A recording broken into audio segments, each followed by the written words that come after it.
Welcome to this episode of North vs. South, where we discuss gaming, technology, TV and film. In this episode, we talk about the James Bond films. We're putting them in a tier list, starting with Sean Connery. So Josh, we're here today to talk about James Bond and mainly Sean Connery and what's it? See, I always forget his name. So we've decided to rank all the James Bond films, and just going through the numbers, there's obviously 25 films, roughly 8 films. If we do 8 films per podcast, or 8 films in an episode, and that's going to be 4 episodes. So Sean Connery's done 7, and there's a George Lazenby in there somewhere. And then I think Roger Moore's going to get his own episode because he's done the most. And then Timothy Dalton and Pierce Brosnan will be together, and then the final one will be the late James Bond, played by Daniel Craig. So as we go through this, there's going to be spoilers, particularly for the films we're talking about, but we'll probably talk about other films as well in the grand scheme of things. And we will also have in the show notes or on the YouTube, we will have I'm actually screen recording, so I might actually just throw this video onto the YouTube, and then for the podcast just have it as in the show notes, so you can kind of see what we're doing. I know are you quite opinionated about James Bond films? Well, I've recently watched all of the Sean Connery films, so I'm quite up to date. Yeah, I mean, I've actually watched, I probably watched about half of them since Easter. I actually started with the Roger Moore ones. Really? So before, because I know you said they were all on Amazon. Before that, I had actually already watched all of the Roger Moore ones, and then I started with Dr. No and kind of worked my way through. So really, all I have left is Timothy Dalton, Pierce Brosnan, and Daniel Craig. So I've actually not got too far to go. But yeah, it's going to be interesting because James Bond, we're talking about 1960s and world set, and obviously we're in 2022 and we've got very different views on how certain aspects of the film kind of may have fared. But we're not going to go too into each film, are we? We might talk around it a little bit, but we'll kind of talk a bit, rank it, move on. Shall we start with Dr. No then? Yep, let's start with Dr. No. I had a bit of trouble, so I'm obviously using the tier list website, and there are some that were already on there, and I found a nice one that had all of the proper DVD covers or whatever you call them, but they're so small I couldn't actually see what film was which. It was difficult because some of them are quite similar. This one doesn't have the official titles, but it has the titles in the picture, which is a bit easier to see, and includes No Time to Die because that was the issue with the other one. Right, so Dr. No. So roughly, this is the very first film that came out. We're talking 1962. Obviously Sean Connery. Well, would I give it as a rating? My rating would be probably a B as the first James Bond film. Mm-hmm. That is only because the later films expand a little bit more and there's a little bit more action. I did enjoy the story. It's quite when you're watching it, it's quite. It doesn't seem like a James Bond film because it's like it seems like quite simple, and he doesn't have a lot of the gadgets and stuff yet, and he doesn't have the cars like the Aston Martin till it gets later. Yeah, I would give it a B, but I did enjoy it. 1962. When it introduced Spectre as well, the guy with the fishes underneath the. It's got quite a lot of stuff going for it in terms of like James Bond, because it's got Felix Leiter in it as well, who's quite a prominent character in particularly a lot of the earlier films as well. A little bit in Daniel Craig's in the later films, and also quite prominent in the books. It's got that spider scene, the tarantula scene in the bed. Oh yeah. That's one of the more iconic sort of like kill attempts that I think with James Bond. What it does do right, like near the beginning of the film, is the most iconic scene where he's playing poker, and then the lady asks, "What is your name?" and he's like, "My name's James Bond," and then music goes, and the thing is, the music just keeps going, like it doesn't stop. What do you think? Do you think it's a B?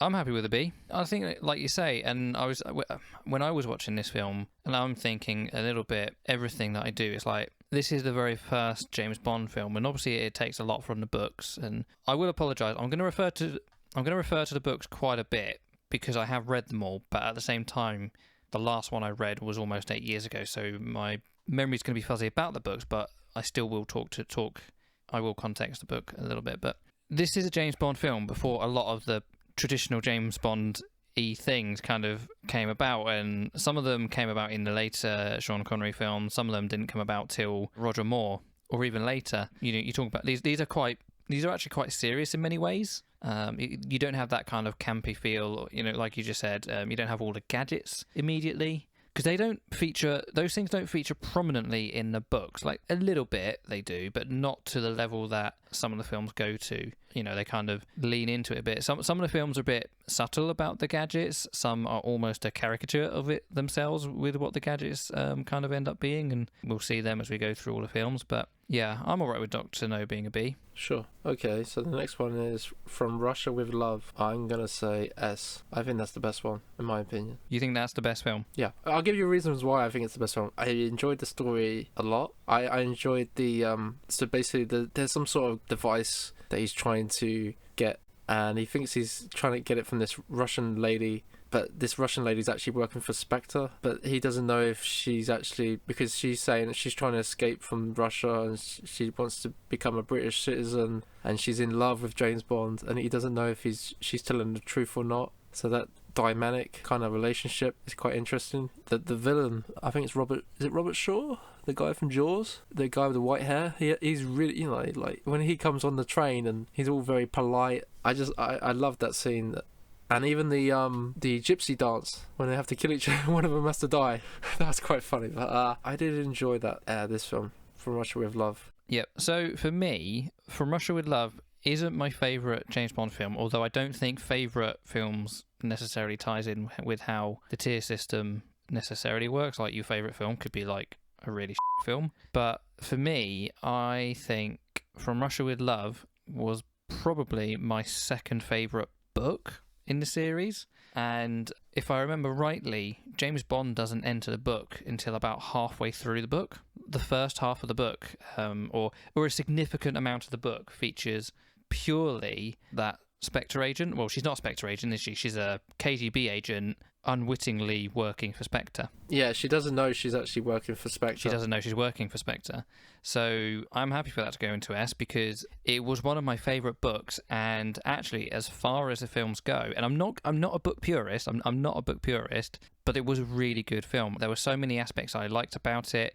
I do like the films, or I like the stories where James Bond kind of works with a villain of some kind. He kind of skirts the black and white line, and he's kind of in that grey. So he's working with that Turkish sort of like crime lord to go after the main Spectre guy. It's quite funny though, because he gets I don't know, spoilers. He gets killed on the train, doesn't he? Yes, he does. And I think it's like his cousin, or he speaks to his cousin or brother after, and he's like, "Your brother's dead." I think there's a lot of family at different, like, I think it's his nephew, I think, but yeah, it's all family members. And yeah. And he's like, "Oh, okay, thank you for telling me." Like, that was. But he's like, "Your uncle's dead, but I still need you to help me to get across the board. Don't worry about his body on the train or whatever." Last James Bond film we talked about, and we spoke about that train scene and how I got so nervous. And this is one of the films that has made me nervous for James Bond whenever he's on a train or some kind of transport where he's not driving it himself. So like if he's on a train, or if he's on a plane or in a boat, and he's not in control of it, like, you always wonder, there's probably going to be a fight scene coming up soon. This is where it all started for me. There you go. Okay, so the next one is Goldfinger. What do you think? I don't know, like, I don't like this film. I wouldn't say I don't like it, but everyone thinks it's the best and has it in high regard. I know, this is the thing. Everyone really likes this film. I really didn't like it. I like the premise of it. Like, when he explains the fact that he's not trying to steal the gold from... It is a clever story. It's a great story. Just don't like the film. I just didn't like the ending, when the whole shoot up at the end and the army and get involved. And it just ended so quickly. Like, how was it resolved? Oh, Pussy Galore kind of fell in love with James Bond and went to Felix Leiter, and it's like, well, what did James Bond really do in all of that apart from seduce a woman? It's like, I don't know. It just, I didn't think it was a very good ending to a film. A lot of the film was good. That's the first outing of the DB5, isn't it? Yeah, that's the first. Yeah, go on then. Give you a rating and see if I agree. The highest I will allow is a C. I was gonna say C. Yeah. Okay. Yeah, I think we're in agreement. Just Do you think we're going to have any D films here, by the way? Do you think? Have you got... Don't tell me if you... Don't tell me which ones, but do you have any in mind that would be a D? What, out of all of them? Yeah, out of all of them. Just yes or no. Probably... It's got to be probably one of the Pierce Brosnans. No, you don't have to say which, but okay, fine, whatever. Yeah, okay. Sorry, yeah, when we get there. But, yes, so the next one is Thunderball. So, most people don't like this film. I watched it last night. I really enjoyed it. I like this film, but I like the other film that we're not allowed to talk about on here. Because it's not included. It's not an Eon film, is it? And I've not seen it anyway, so we can't talk about it yet. Okay, yeah. But I think if you've seen Never Say Never Again, and you've seen Thunderball, you think that the villain is not, and the way it ends as well is just not as good as Never Say Never Again. And in fact, like most of the sea stuff when he's in the sea is quite boring. There's a lot of shots. I don't know why people say it's really boring. When you see Never Say Never Again, you'll see why. Because there's a lot happening. There's a lot happening in the sea. Where in Thunderball, you just see him floating around in the sea or swimming around. It's not just floating around though. Like I think those fight scenes were quite dynamic. No, I'm not. They were quite dynamic in a different way to most traditional fight scenes that is going to be in every other James Bond film. The weirdest thing is that they focused a lot on like sound effects in that bit, and there's a lot of like weird sound effects, almost comical in a way. And as I was watching, I was like, do you know what? There's no music in this bit. There's no background incidental music. It's all kind of like, because it's underwater, it's kind of like they've almost forgotten about the music and just gone with the sound effects and what's going on the screen. But what else about the film did you or not like? I didn't like the ending. Didn't like the ending? No. So you just had a fight on the ship and then it just sped. Oh, yeah. Okay. So that was, I mean, bearing in mind it's a film from 1965, but that ending was terrible. Is it terrible in a funny kind of way? Like, obviously they're using the technology that they have of the time. They sped it up, didn't they? Yeah, and that's something... It looks terrible. That's something I find really funny about any TV show or film, that they kind of film something and just speed it up to make it look faster. That's the technology that they had to work with. But on the... When it's a car scene, you kind of... Maybe it's because we've seen so many of them. Because we've seen so many of them, we kind of get used to it. But when it's somewhere else, like a boat, and this is going to come... I'm going to say the same thing about the next film as well, because I can see it coming up. When they use that same effect, like filming in front of a projector, with the boat, it just didn't really work. And one thing I noticed is the footage out of the window was repeated.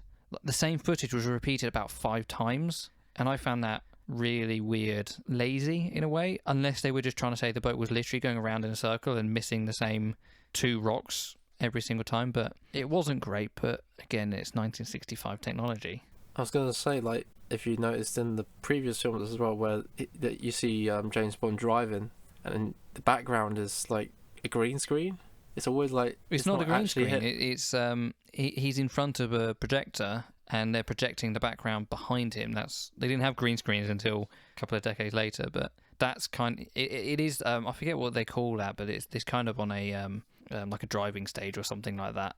I think with cars it looks fine because cars are actually quite stationary, but boats move quite a lot. And it seemed less natural than it did with when it's a car. I think also I would say, because the actual Bond girl in this, like Domino, how he gets, it's kind of just like, she's just like, she's with this guy, and then James Bond's like, oh, he's not really a nice guy.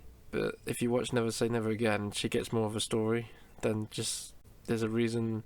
Well, there's a reason in this one. It's Largo was the reason why her brother was killed. Maybe they go more into that in Never Say Never, but like, I don't think her brother was the one who flew the plane. I think her brother was the one whose likeness was stolen. Oh yeah, you're right. Okay. The one who was killed back in the hotel. I think. Sorry, yeah, that is the same. That is the same. Sorry, I must have missed that. That's who her brother is. I didn't really like see it. That's the sort of thing that I think that's the sort of detail that you would have found in the book. But when they translate it to a film, it's either easily missed or poorly translated. So yeah, I didn't get that. I missed that completely in Thunderball. But in Never Say Never Again, I was like, it's very clear that this lady is related to the pilot that they cloned.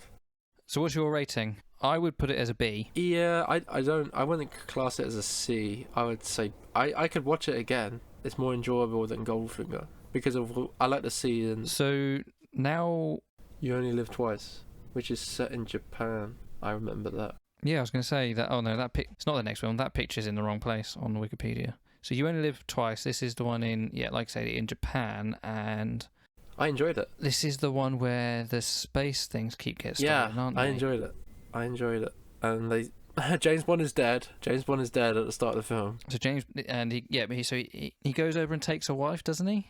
Yeah, and that's near the end. He basically becomes a Japanese guy. Yeah. Assimilates onto that island to he's kind of going undercover. Yeah, well, before that, he gets totally shot, and the Japanese or Chinese I think he was in Hong Kong when he got shot, and they think he's dead, like Spectre and all that. He's like, oh, James Bond is dead now. But then you see him, he gets a funeral service, but then his funeral box or whatever he's stored in gets sent to like a submarine, and then he just comes. Oh, he doesn't get sent to a submarine. He is he's underground somewhere, water. Well, no, he's a Navy commander, isn't he? So he was buried at sea. So when they threw his, it wasn't a casket, it was like a mummy. So they threw his mummy body over water, and then some undersea divers picked him up, and they went to the Queen Mary, which sank in the, Hong Kong harbour. And that's where Q and M are with their sideways tilted office. Yeah, I remember now. But like you said, and then eventually he starts investing because they think it's coming from Japan, and they're like, "Oh, you need to go and investigate." Oh, and talking about another weird, technically shot film. This is the film with Little Nessie, which is that small flying thing he uses to fly over the mountains, the volcanoes, to fly over the mountains. Do you remember the shots where that thing's being built, and it's kind of like being put together off screen? It's almost like stop motion, and they kind of like. They edited it together, so it's like boom, but yeah. Yeah, and it really doesn't feel like a film at that point. It feels like a YouTube video or something. Well, it's very clever technique back in 1960. God knows. Yeah. And then I think when they took off, they had a similar sort of thing where it's kind of like sped up footage to make it look quicker than it actually is. I enjoyed it. I enjoyed when he got. Well, the thing is, I don't understand it. Like, so there's like guns on that platform, and they're all getting killed, but then there's still people who make it inside into the little dome volcano and cause havoc, and he manages to stop the because the Russians and the Americans are fighting against each other, and they're saying if any more ships get taken, then there's going to be a massive war. He manages to stop it like in 2 seconds to go, or something, 1 second ago. Manages to self-destruct the ship that took off. So I would say, seeing as James Bond got it on with an Asian as well, which is quite cool, in my opinion. He got married to a Japanese lady, so I thought that was quite... Because I didn't remember him, like, a Japanese movie with James Bond, so I thought it was quite refreshing to see. So I would give it a B. You would a B? What about you? You're probably thinking a C. I was wondering if it might... Is it only a B? I don't think it's any more than... You do get Donald Pleasant as... what's his face?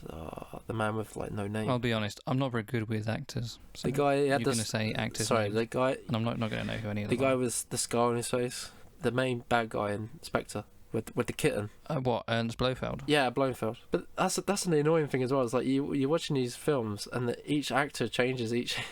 I know Felix changes, and then you're like, oh, is that Blofeld now? You got a different actor. It would have been nice if they made it consistent. I think they have.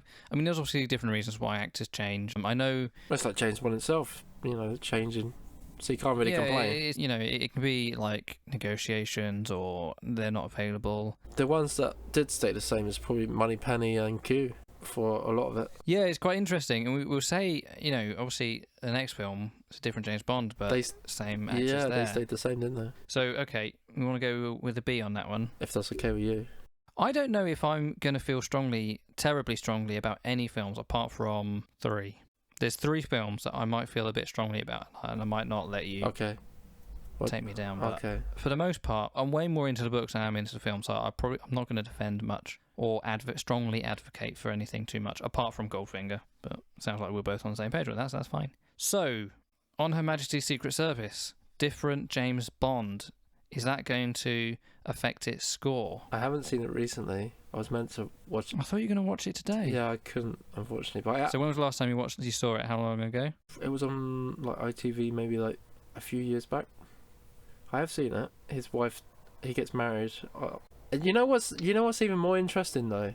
Instead of actually watching the film, have you seen that documentary about George Lazenby and how he became James Bond? I haven't seen it, but I know how he did it because he bought Sean Connery's suit and then he went to get his hair cut in Sean Connery's style, and then Albert Broccoli was actually in the barbershop at the same time. So he spoke to him then, and also went in somewhere else to meet one of the other execs, and kind of blagged his way through everything. And then right at the end said, "Oh, actually, I'm not actually an actor." And then the other guy was like, "Well, clearly, if you just blagged your way into here and convinced the two of us that you're an actor, clearly you are."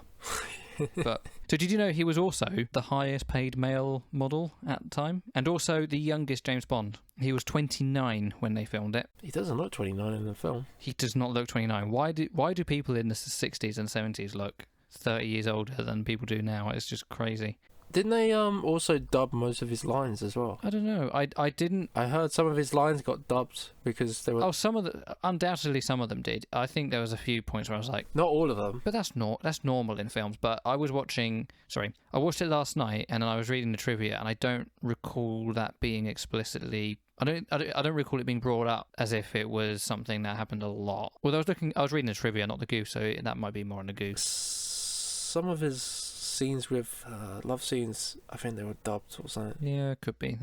I think one of the issues, particularly when they were filming back then, is it's a lot harder to get clean sound than you would today. You know, just the equipment, particularly portable equipment, is a lot less sensitive. It's more susceptible to picking up noises and that. So it might just be that when they recorded it, there was more noise in it than was deemed acceptable. So they just had to go into a studio and just redo those lines. ADR is so common, it's not really an issue. But I would probably. So before you give an answer, could you score this film as if it was Sean Connery as James Bond? No. Okay. This is the one where his wife dies. Oh, I know that. And he cries. Does that make it good or bad? James Bond doesn't cry. Oh, mate. Really? I think it's a good film, huh? But I would probably just give it a B. It has some good action scenes in it, if I remember correctly. I'm quite conflicted with this film, and it's nothing to do with George Lazenby. I think it's a good film if it stood on its own, but No. No? You think he's a good James Bond? So it's got so many things going for it. One is that George Lazenby is a good James Bond, but I think and he is a phenomenal actor as well. When he was playing, because he played two characters in this film. He plays James Bond, and he also plays Sir Hilary something or another, undercover, and he played that role really well. There were a few points where I kind of forgot that he was James Bond, if that makes sense. Like, my mind disassociated. Yeah, I think that's the common feeling. I think that's probably because he only had the one James Bond film. If he'd had two or three, and I'd seen all three of them and then gone back to the first one, I wouldn't have had the same disassociation. But because he'd only done the one, I hadn't got used to him as James Bond. Maybe by the time I've seen it two or three times, those will go away. But that's what I was struggling with. And the other thing I struggled with is it had too many chase scenes on skis. It had one after the other straight away, and I just found them really boring, really. They were interesting for the first few scenes, but I think it was like literally 5 minutes of chasing, maybe 5 to 10 minutes of chasing down the hill. Tracy finds him, they hide in a barn overnight, and then another 10 minutes of being chased down the hill in the next morning. And it's like, the first one was boring, the second one was it wasn't any better. That's brought it down. The reason I'm feeling conflicted, and I'm going back to the books, is that I think this is an incredibly faithful adaptation of the original book, but I don't think that translates to a good film. And as much as I think actually that final scene where his wife dies and James Bond starts cries, I think that's a phenomenal film, a phenomenal scene. I think it's brilliant. And James Bond doesn't cry. Why do people just think James Bond doesn't cry? Because they've had Sean Connery in that role, and could you see Sean Connery crying? Could you see James Bond, Sean Connery cry if something really devastating? He would have just stood there and just be like, and soak it up. Yeah. See, this is where we might differ, because Sean Connery is not the James Bond from the novels, and I know we're watching the film, but I've That's read, the thing. I haven't read the Yeah, novel. I know, but I've read the books. I've read, more than I've watched the films. Really, James Bond does have feelings, and that's fine. I mean, heck, Daniel Craig's all of his films are motivated by the final scene of the first film. Yes. Which mirrors this film. So to say that James Bond doesn't cry is a stupid thing to say. And that final scene. But like I said, if you're in that, what was it, 1967, and you watch that film, and you've just if you watched all the previous James Bond films, then you're not gonna like James Bond crying. Why not? Because why are you so against men crying? I'm not against men crying. You're against James Bond crying? Yeah. Why? Because people... His wife has just died. Why is he not allowed to cry? Because people look to James Bond as the hero, as the person they want to be. Heroes can cry. It's fine. He's the coolest man in the world. Iron Man cried Don't when worry. he died. We're talking in the 60s. We're talking about lead up to that. Yeah, but you're asking me, why did people say that? 1969 was the summer of love. Crying is part of love. It is. Well, I'm just explaining why people were saying it, because at that point James Bond was the man you look up to. He's the coolest guy. He can bang any woman he wants. He can, be with. They address that when he meets Drago. He said, "Oh, I'm a bit of a bachelor. I've got the bachelor's bite or something." But he still met Tracy. Well, I mean, he'd already saved her twice at this point, but he still met her, and they genuinely fell in love in this film. Okay, he still went and slept with two other girls at the at the scientific doodad thing, but he genuinely had those feelings for Tracy. And when she died, he was genuinely heartbroken. And if you haven't seen James Bond cry, probably the next time he cries is probably the Daniel Craig. So maybe at that time they just wasn't ready for that kind of. Because like I said, people when they want to go and watch a James Bond, they don't want to see James Bond crying. They want him to dominate and destroy and just be. If you watch those Sean Connery films, they wouldn't be made today like they are back then. Some of the scenes are quite. Questionable, sexist towards women. The demeanor in which he's speaking, you couldn't see. If you saw that person now speaking that way, you'd be like, oh, what is wrong with this guy? So what's your rating? Oh, I gave it a B.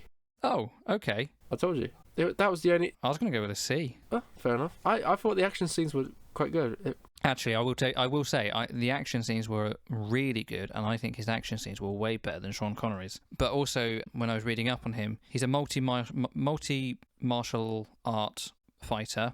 He trained under Bruce Lee. He was a close personal friend of Bruce Lee. Oh, really? I didn't know this. Yep. He also served in, I think, the Australian Special Forces. So both he and Sean Connery both served in a similar role that James Bond had. I don't think any of the other actors who played him had been anywhere near that, but that's just a sign of the times, really. If you're of age to play James Bond in the 60s, you probably at that point have done some time in the army. Not quite so common these days. All right. Okay, the next film is... This is the last Sean Connery film, actually. So, Diamonds Are Forever. It's technically it's not. Oh, piss off. Are we going to cover that film? Not this one, not here. Who did Casino Royale? The first one. I watched about 20 minutes of that many, many years ago, and I just immediately turned it off. It's so bad. David what? Who there? He's the guy that does the Pink Panther back in the 60s. They had Inspector Clouseau do Casino Royale. Oh, we need.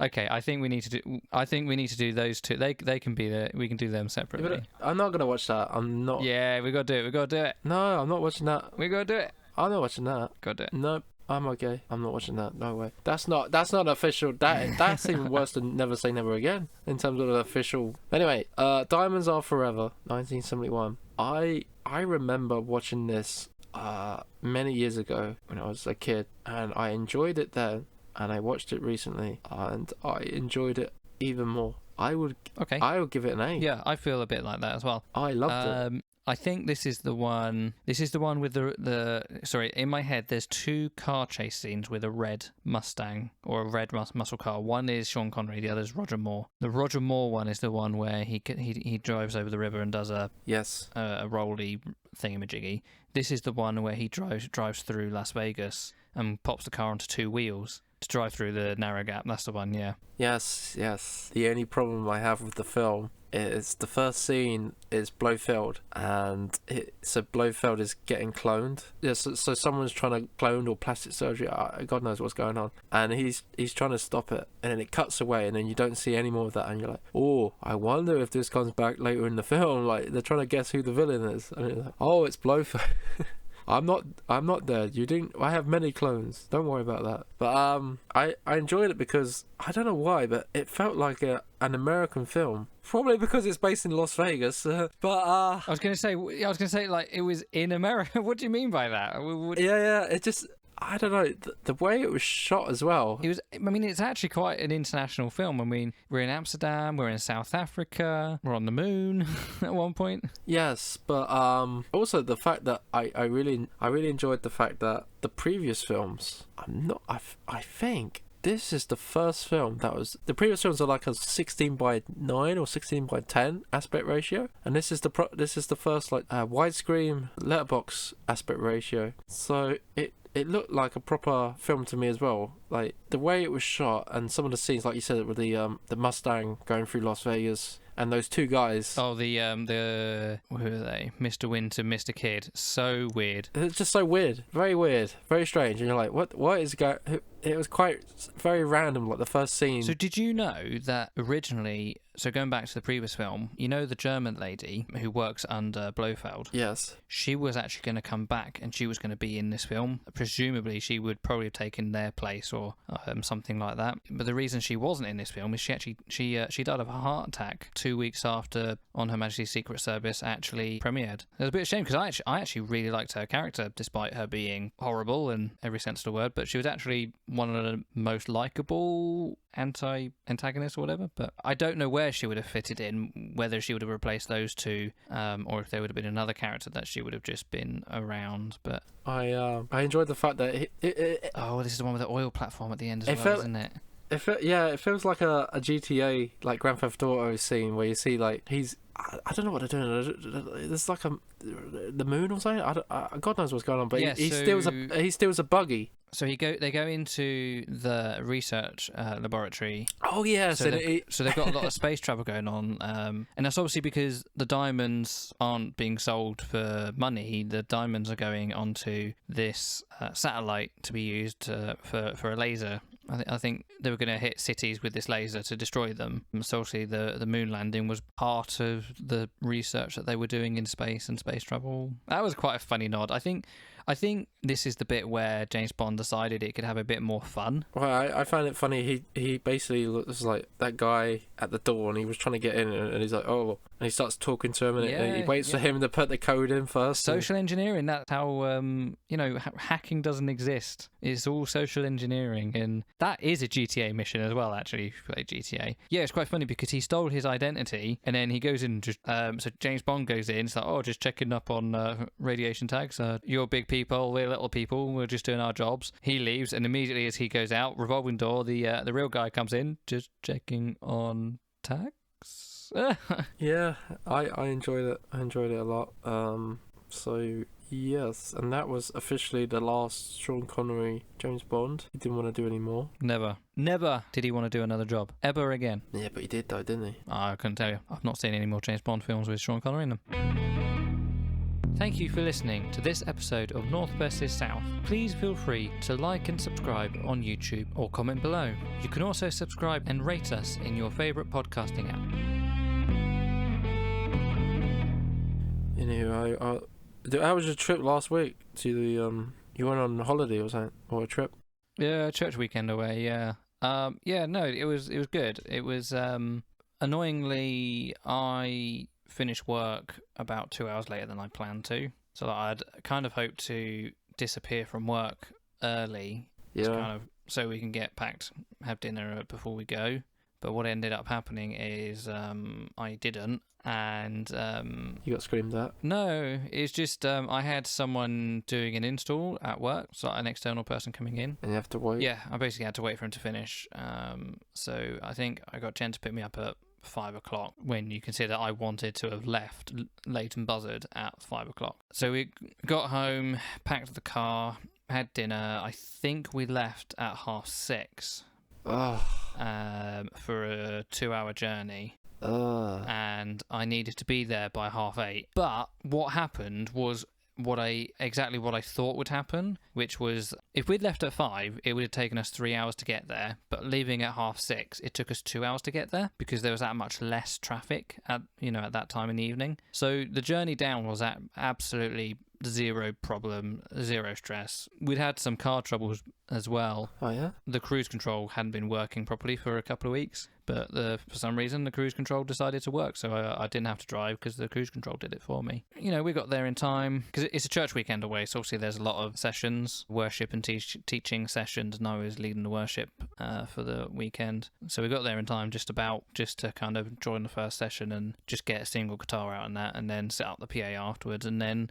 join the rest of the people who were still up for a drinking evening. Next day, the one thing I had is that the room Jen and I were in, it's like a dorm, because obviously it's for like church weekends, youth weekends away, and the beds were single beds, and it was a spring mattress. We went to bed at about 11:30 midnight, and I think I woke up at 5 o'clock. And I'm not a parent, so I'm not used to waking up that early, but we're in the middle of nowhere, in the middle of the countryside, so kind of just got up at like 6-7 o'clock in the morning which I don't normally do. If we were at home, I'd be in bed till like 9-10 o'clock, but there I kind of managed to get up, just enjoy the grounds a bit as well. Slightly on the more interesting side, the vicar, he's a bit of a tech geek, and he brought 2 drones with him. So we were flying them in the afternoon. There's a go-kart track. We weren't using a go-kart track, but we were flying the drones around the go-kart track. So we were just messing about, getting some footage of that. So what I had him do is I had him fly the drone straight at my head. This guy's a vicar. Yeah. So what I did, I mean, obviously we planned it. So what I said is, I was stood about half a meter away from the drone, and I was like, keep coming down, keep coming down, keep coming down, until I was at a level that was comfortable. And then I stood directly under it. So I was probably about 2 feet beneath the drone. And if you've been directly beneath the drone, there's a lot of sort of like down thrust on them. Like it was like whipping my hair up and everything. So I was quite happy with it. So I said, right, go that way. Do not change the height. Do not go up, do not go down. And then when I'm ready, hit go. And I've got video footage in slow-mo. Did I do it slow-mo? Yeah, in slow-mo of a drone flying straight at my face and then going over my head. That was quite fun. He flew it around, almost flew into an active airport flying zone because we were kind of right on the border of one. And then as we were, getting in the car to come home at the end of it, packed the car up. My dad arrived to pick up my mum and my sister and nephew and niece, and went to move my car. Flat battery. How? I don't know. I hadn't had the car on. I just had the car unlocked, and I think what happened is I'd opened the windows using I don't know if you got most cars, if you hold the unlock button on the key, it will put down all the windows so you can let all the hot air out before you get in. And that's basically what I'd done. And I think it obviously woken the car up enough that it was using more power than normal, and then the battery died. So I had to jump start the car, and yeah, that was great fun. Sounds like you should have gone then. No, we should have gone, but yeah. Car's booked in next week for a new battery and a couple of other things, so done 90,000 miles. It's quite an old car. It's had its time.